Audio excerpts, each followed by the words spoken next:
cookies. Her blue eyes brightened with humor. They're really delicious. You should trust me. He wanted to ask why, then remembered she was also trusting him with her cookies, which almost sounded dirty. He sighed.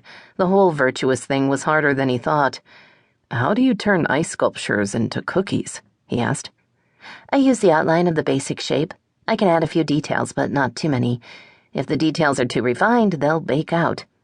Plus, they can't be too hard to decorate, or I'll spend all my profits frosting them. Not the amount of frosting, but the time. She held out the bag again. Sometimes I get a special order where I can really go to town, but the ice sculpture cookies are an experiment. We'll be selling them at the festival. In our kiosk. She was talking too quickly, almost nervously.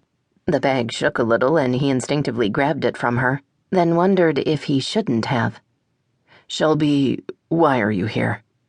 I want to talk to you. About cookies? No, I brought those because I'm nice.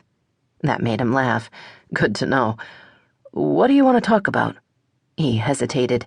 In case it matters, I've given up women. Her mouth twitched. Have you? That can't be very fun. It's only been a day. So far, it's not so bad. He was lying, but what the hell? She couldn't know that. Her smile returned. Just so we're clear, I'm not here because I'm interested in having sex with you, and I don't want a boyfriend. Well, I do, but not you. He had no idea what to make of her or what she was saying. So I should be grateful for the cookies? She laughed. No, I hope you'll like them, though. The humor faded. The truth is, she swallowed. Wow, this is harder than I thought. I want... The ice in his gut returned. Whatever it was, he wasn't going to like it. He told himself whatever it was, he would say no. He needed practice saying no, and this would be how he started. N-O. Easy enough.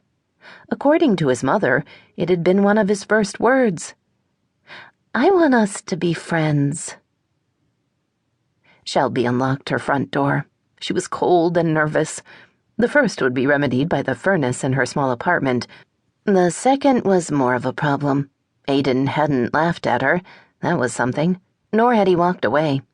Instead, he'd thought for a long second before saying, Go on, which was when she'd suggested they talk at her place. Now she waited while he followed her inside. Her already tiny apartment seemed to shrink. She pulled off her hat and fluffed her bangs, then hung both coats on the rack by the front door. She turned and looked around her place, wondering what he saw, or thought. The apartment was newish, with big windows. From where she was standing, she could see the living room, the dining alcove, and most of the kitchen. All in all, the place was pretty ordinary, and she hadn't done that much decorating. She'd left the walls white and added a few posters. Most of them were of wildflowers or sunsets, but the one over the sofa was of Kipling screaming down a mountain. He was in perfect focus, with the background behind him a blur. Both skis were several inches above the ground. His expression was intense, his mouth straight. He'd won that race, and she'd been there to see it happen. The picture was one of her favorites. The rest of the room was less exciting. She had a navy plaid sofa with a single chair by the window.